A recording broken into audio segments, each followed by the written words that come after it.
속죄소를 궤 위에 얹고 내가 내게 줄 증거판을 궤 속에 넣어라. 거기서 내가 너와 만나고 속죄소 위 곧 증거궤 위에 있는 두 그룹 사이에서 내가 이스라엘 자손을 위하여 내게 명령할 것을 내게 이르리라. 고마우신 하나님, 참 허물지고 연약한 죄인들을 사랑하사 구원하시고 예수 그리스도의 피로 언약의 백성으로 삼아주신 것을 감사를 드립니다. 참 하나님께서는 언약을 맺은 저희들을 내버려 두지 않으시고 이제 참 성막을 통해서 하나님을 만나 교제할 수 있도록 은혜를 베푸셨습니다. 오늘부터 배우는 이 성막을 통해서 우리가 하나님께 어떻게 나가야 할 것인지, 또 하나님께 어떻게 만나고 교제할 것인가 깊이 배우고 깨닫는 시간들 될 수 있도록 도와주시기를 기도합니다. 이 시간 성령께서 저희들에게 풍성한 은혜 허락하여 주시옵소서. 감사하고 모든 말씀을 주 예수 그리스도 이름으로 기도하였습니다. 아멘. 1957년에 탄생한 어그체어라고 있습니다. 계란 모양이죠. 저렇게 이제 되어 있는데, 이 어그체어는 아르네 야콥센이란 디자이너가 디자인한 겁니다. 그가 이제 덴마크 코펜하겐의 호텔 인테리어를 하다가 호텔 측에서 고객들의 프라이버시를 위해서 칸막이를 세워서 쉴 수 있는 공간을 좀 만들어 달라, 이런 요구를 했습니다. 보통의 장인들 같았으면 호텔의 요구대로 좀 눈에 거스리더라도 칸막이를 막았을 것입니다. 그러나 그는 칸막이 대신에 의자를 획기적으로 디자인했습니다. 의자를 크게 해서 외부 시선을 차단할 뿐만 아니라 참 그 안락하게 그 알 속에 딱 안긴 듯이 편안하게 쉴 수 있도록 이렇게 디자인을 했습니다. 이 디자인은 약 70여 년이 지났지만 많은 소비자들에게 사랑을 받고 있습니다. 이런 디자인들 많이 보셨죠? 이처럼 디자이너의 제품에는 그 환경을 사랑하고 또 사람을 배려하는 그 깊은 의미를 담고 있기 때문에 많은 사람들이 사랑을 하고 있습니다. 자, 오늘부터 우리가 배울 말씀은 하나님께서 직접 디자인하신 성막에 관한 내용입니다.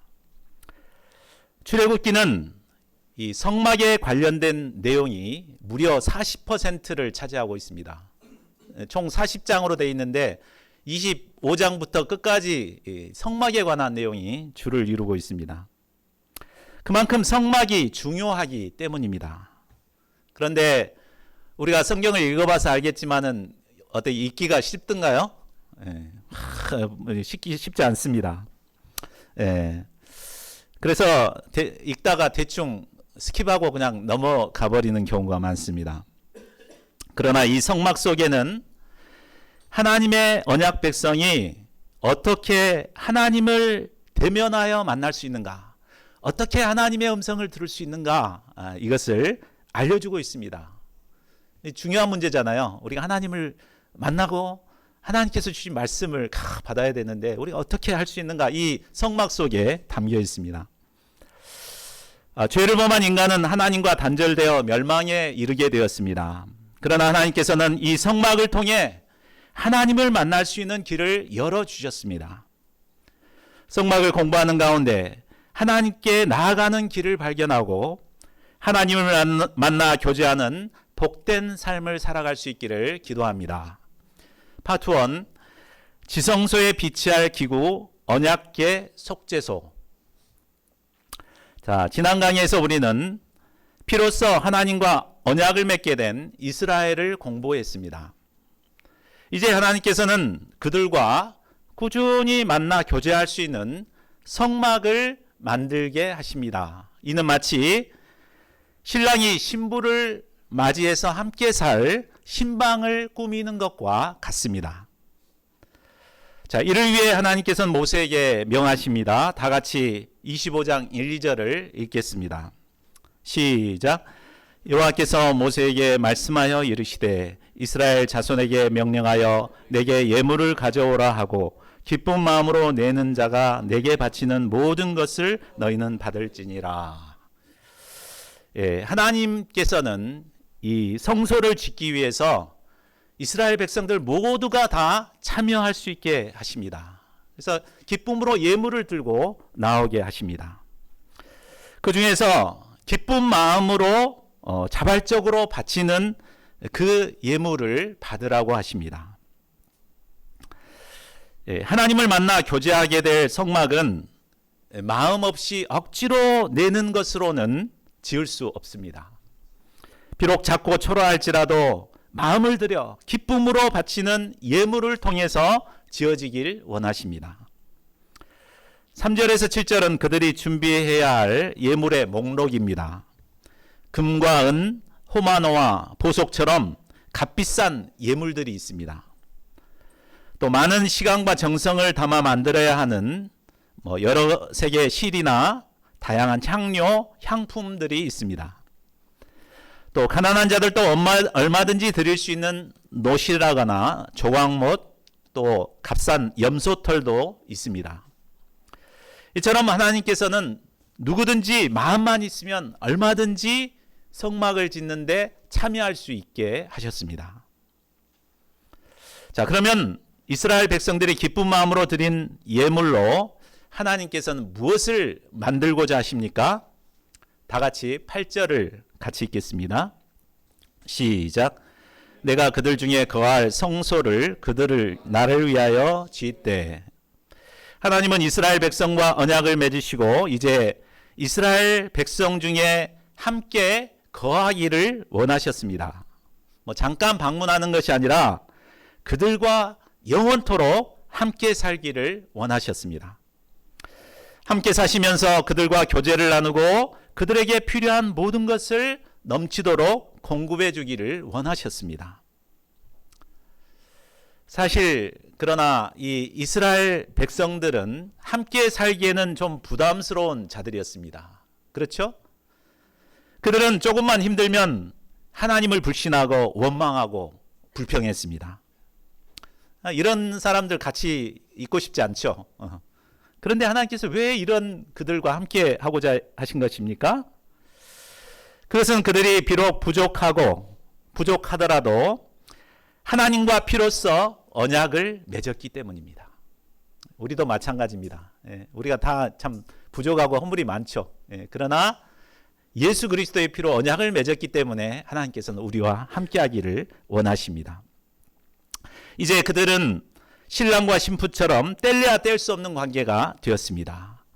이 때문에 하나님께서는 그들이 비록 부족하고 연약하지만 이 성막을 통해 지속적으로 함께하길 원하셨습니다.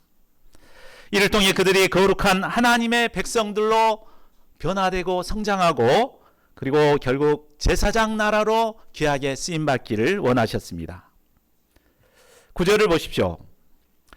하나님께서는 모세에게 무릇 내가 내게 보이는 모양대로 장막을 짓고 기구들도 그 모양을 따라 지으라고 하십니다. 자, 이를 보면 이 모세는 장막과 기구들의 모습을 직접 눈으로 보면서 하나님께 자세한 설명을 들으셨다는 것을 알 수 있습니다. 이스라엘 자손이 만들게 될 이 성막과 기구들은 이미 하늘에 존재하는 것입니다. 모세는 그것을 직접 눈으로 보고 하나님의 지시에 따라 그것의 모형과 그림자로서 성막을 지은 것입니다. 자, 하나님께서는 모세에게 가장 먼저 보여주신 것이 언약궤였습니다. 우리 10절, 11절을 보십시오. 그들은 조각목으로 궤를 짜되 길이는 2규빗 반, 넓이는 1규빗 반, 높이는 1규빗 반이 되게 하고 너는 순금으로 그것을 싸되 그 안팎을 싸고 위쪽 가장자리로 돌아가며 금태를 두르고. 자, 언약궤는 조각목으로 길이는 2규빗 반, 1규빗이 여기서 여기까지를 말합니다. 보통 45cm에서 50cm 정도 되는데 50cm로 보면 125cm입니다. 그리고 넓이와 높이는 1규빗 반으로 75cm입니다.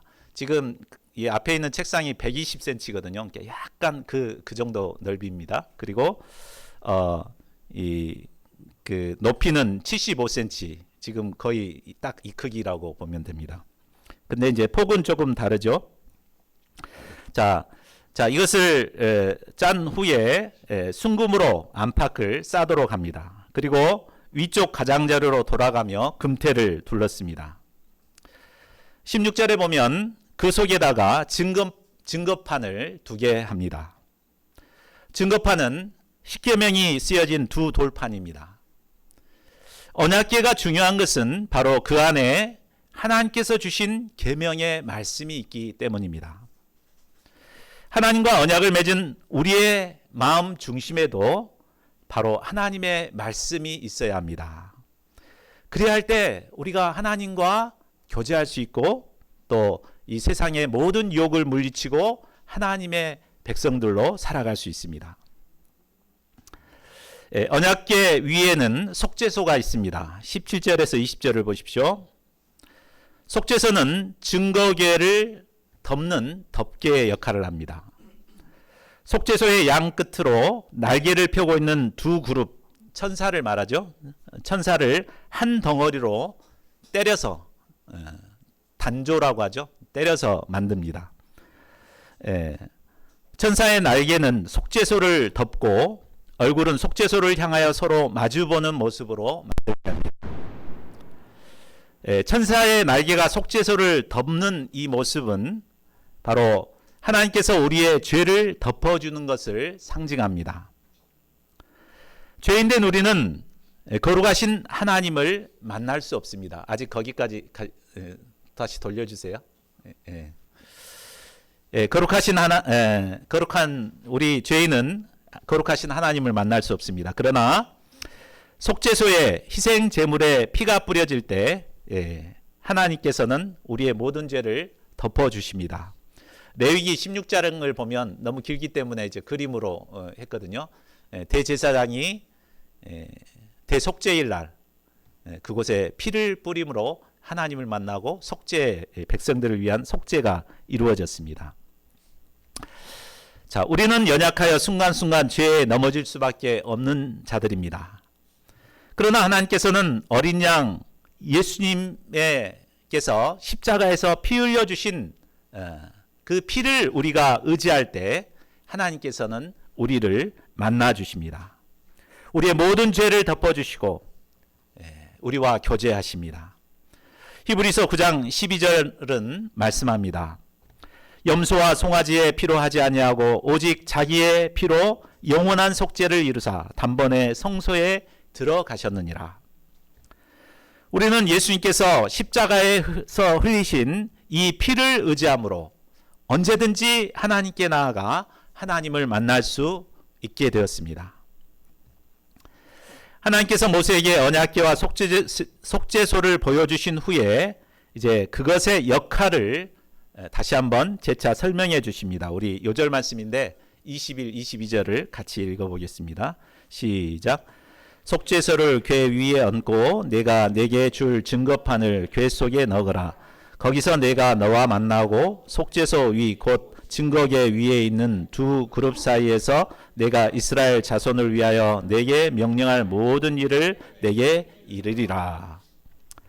언약궤를 만든 후에 궤 속에 하나님이 주신 증거판을 넣어야 합니다. 그리고 그 위에 속죄소를 얹습니다. 그러면 하나님께서 그곳에서 그를 만나 주시겠다고 약속하십니다. 구체적으로 속죄소 위, 곧 증거궤 위에 있는 두 그룹 사이에서 만나 주십니다. 넘겨주실까요? 예, 저런 모양이죠. 그 위에 그룹 사이에 있는 저곳에서 만나 주시겠다고 약속하십니다. 그리고 하나님께서 그곳에서 이스라엘 자손을 위하여 명령할 모든 일을 알려주시겠다고 하십니다. 참 우리가 살아가는데 하나님의 뜻을 구할 때가 얼마나 많습니까? 하나님의 뜻이 어디 있는지 참 듣고 싶을 때가 많잖아요. 근데 그곳에서 하나님이 우리에게 알려주신다고 약속하십니다. 하나님의 언약 백성인 우리가 가장 우선적으로 해야 할 일이 바로 이것입니다. 하나님께서 우리에게 명하시는 일이 무엇인가를 깨닫고 하나님의 뜻 가운데 살아가는 것입니다. 신자라면 누구나 하나님의 뜻을 찾고 또 그 뜻대로 살아야 한다는 것은 잘 알고 있습니다. 그러나 실상은 하나님의 뜻을 따르기보다 자기 생각을 쫓아 살아가는 사람들이 많습니다. 아니, 자기 생각이 하나님의 생각이라고 우기면서 살아가는 사람들이 많습니다. 내가 볼 때는 도저히 하나님의 뜻이 아닌데 하나님의 뜻이라고 막 우기면서 살아갑니다.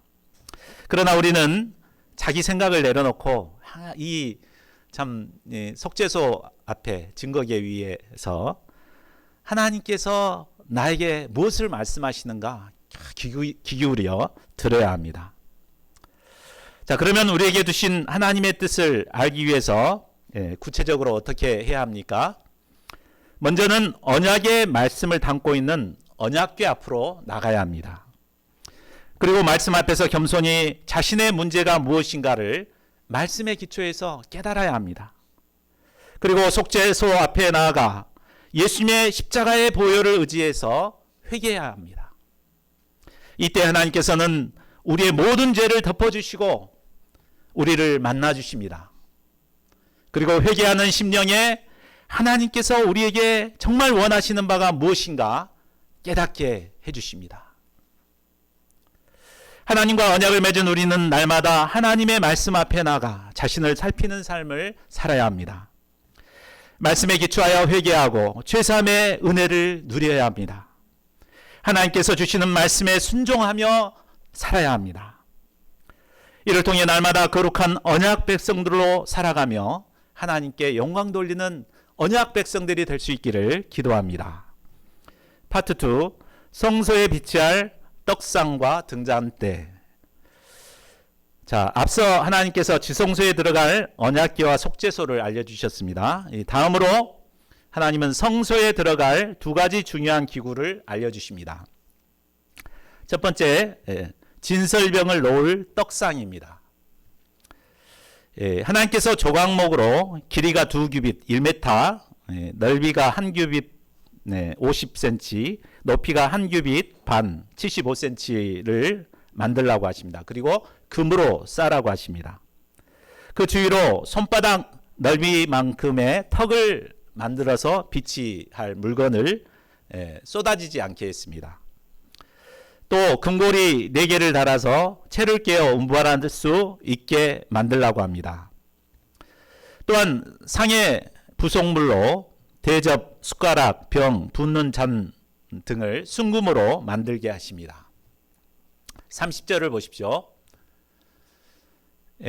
떡상을 만든 후에 상 위에 진설병을 두어 항상 하나님 앞에 있게 하라고 하십니다. 여기서 진설병은 문자적으로 얼굴을 의미하는 파님과 빵을 뜻하는 레헴이 합쳐진 말입니다. 그래서 얼굴을 대면하여서 먹는 빵이라는 그런 뜻입니다. 즉 하나님과 대면하여 만나는 가운데 하나님께서 주시는 떡을 공급받는 것을 의미합니다. 진설병은 생명의 양식인 하나님의 말씀을 상징하고 있습니다. 더 나아가 생명의 떡이 되시는 예수님을 상징합니다. 예수님은 요한복음 6장 35절에서 말씀하셨습니다.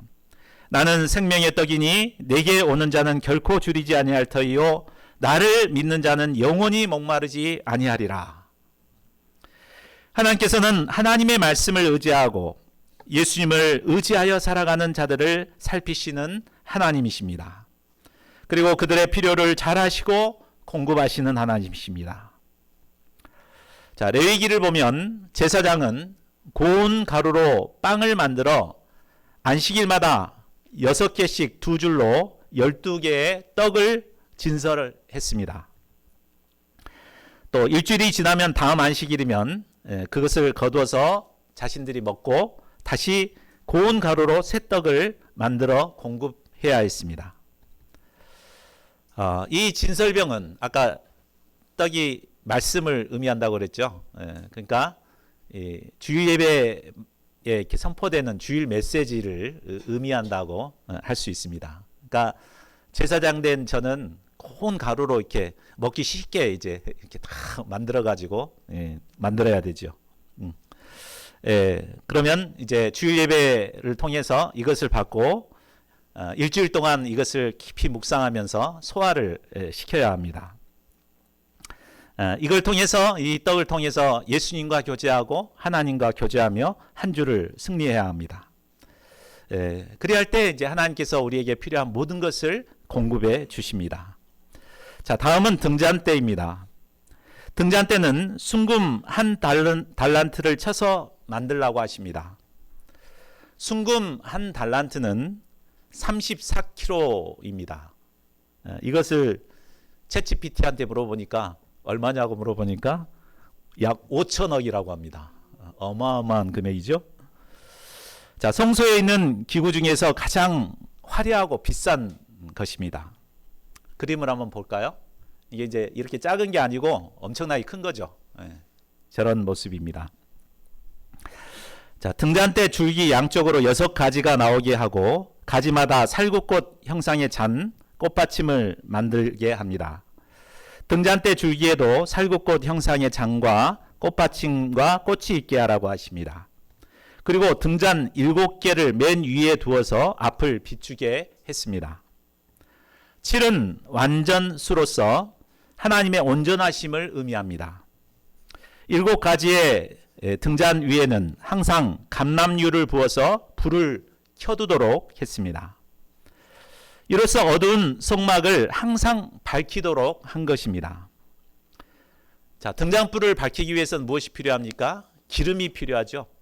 바로 이 기름은 성령을 상징합니다.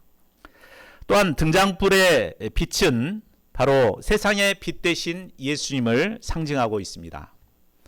예수님은 요한복음 9장 5절에서 말씀하셨습니다. 내가 세상에 있는 동안에는 세상의 빛이로라. 우리가 어두운 세상을 살아갈 때 가장 필요한 것이 무엇입니까? 빛입니다. 이 세상은 온갖 죄로 말미암아 어둡습니다. 이런 세상을 살아가는 우리의 마음도 걱정, 근심, 두려움으로 어두워집니다. 이런 우리에게 절실히 필요한 게 무엇입니까? 바로 성령의 인도하심과 빛 대신 예수님입니다.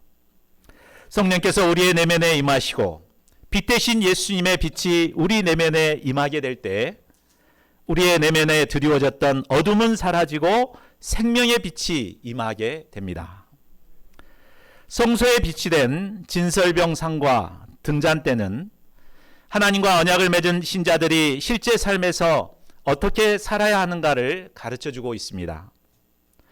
우리는 날마다 하나님이 주시는 생명의 말씀과 또 빛 대신 예수님을 의지하여 살아가는 자들이 되어야겠습니다. 어두운 세상에서 성령의 공급하심을 덧입고 세상의 빛 대신 예수님의 빛을 덧입고 살아야 합니다.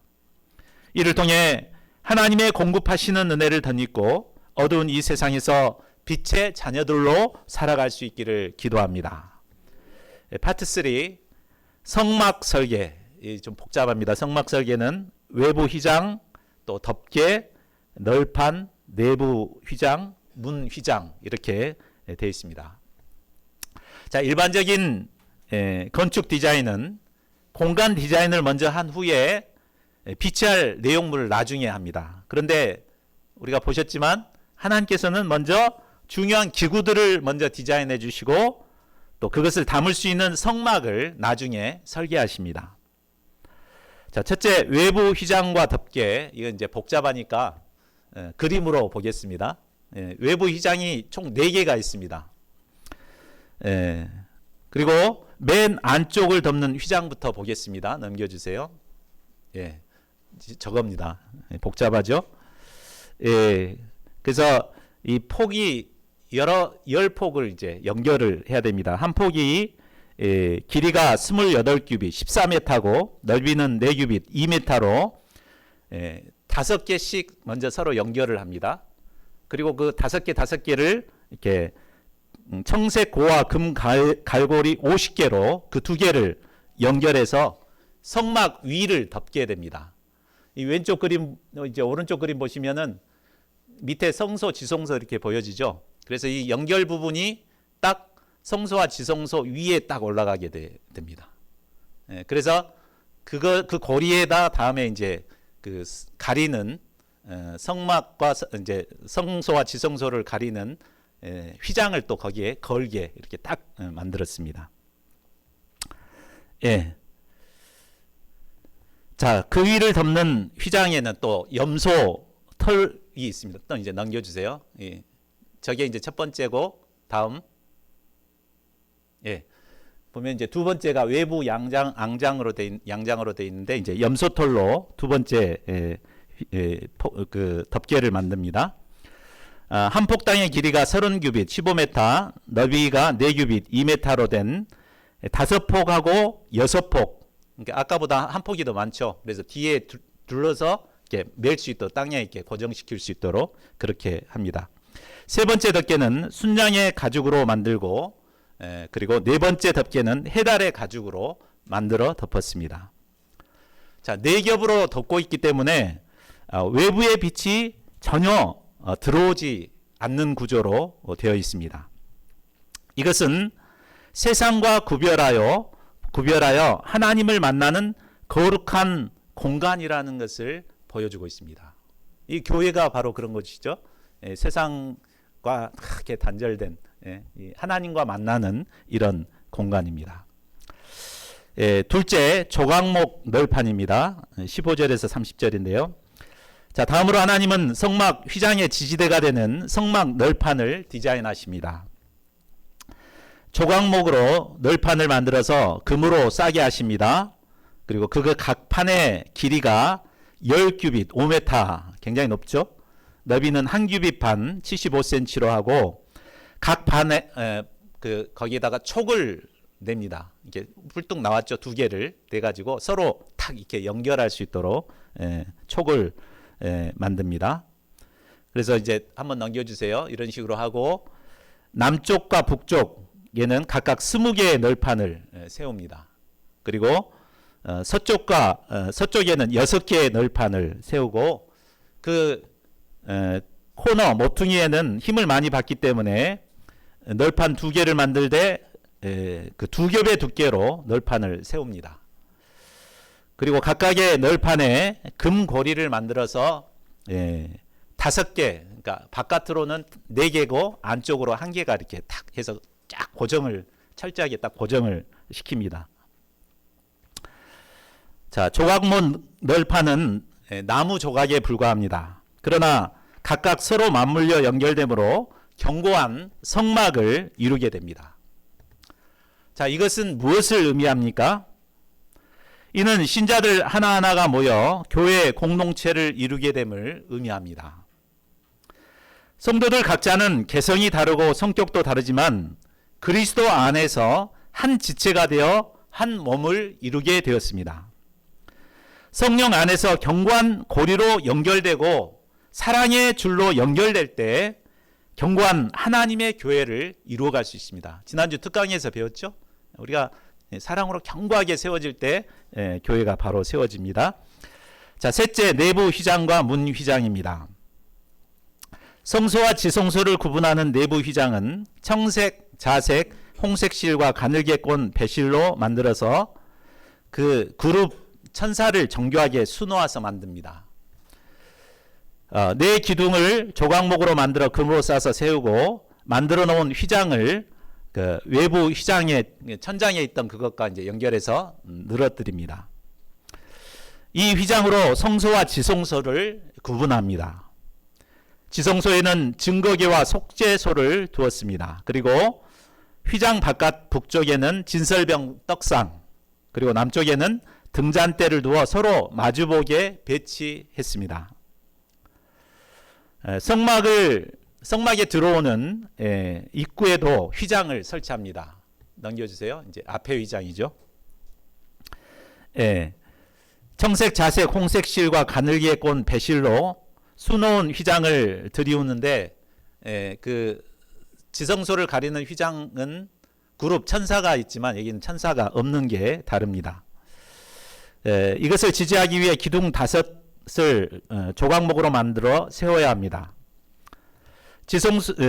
그리고 이제 성막을 전체적으로 한번 보겠습니다. 지금 만들어진 거.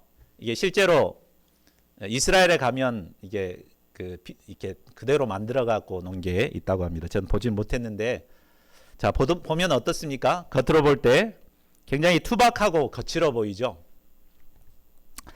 자, 그런데 안쪽으로 들어갈수록 굉장히 화려하고 아름답게 되어 있습니다. 자, 이 모습을 보면 신자의 삶이 바로 그러하다는 생각이 듭니다. 거친 광야 같은 이 세상에 교회 신자로서 산다는 것은 참 사람들이 볼 때 재미도 없고 무미건조하게 보입니다. 그러나 실제는 하나님과 함께함으로 세상이 모르는 기쁨과 은혜가 있습니다. 하나님을 만나고 교제하고 사제의 은혜를 덧입고 이렇게 하는 이런 은혜가 있죠. 늘 하나님이 공급하시는 은혜를 누리며 감사와 기쁨을 누립니다. 자, 반면에 세상은 어떠합니까? 겉은 화려하고 뭔가 있어 보입니다. 그러나 속은 추악하고 탐욕으로 가득 차 있습니다. 감사와 기쁨이 없이 원망과 불평 속에서 하루하루를 살아갑니다. 그러므로 우리가 어디에 소망을 두어야 하겠습니까? 겉으로 보기에는 거칠어 보여도 이 하나님께서 주시는 풍성한 은혜가 가득한 이 성막을 사모해야겠습니다. 성막을 통해 주시는 그 은혜를 사모하여 누리는 복된 자들이 될 수 있기를 기도합니다. 파트 4, 번제단과 세마포 휘장. 성막 설계를 마치신 후 하나님께서는 성막 바깥에 만들 번제단을 설계해 주십니다. 번제단은 조각목으로 만들어서 놋으로 싸는데 길이가 5규빗 2.5m, 너비도 5규빗이고 전사각형인데 높이는 1.5m입니다. 제단 부속품인 통과 부삽, 대야, 고리, 고기 갈고리, 불을 옮기는 그릇도 다 놋으로 만듭니다. 제단 절반에는 놋으로 된 그물을 만들어 재가 밑으로 떨어지게 합니다.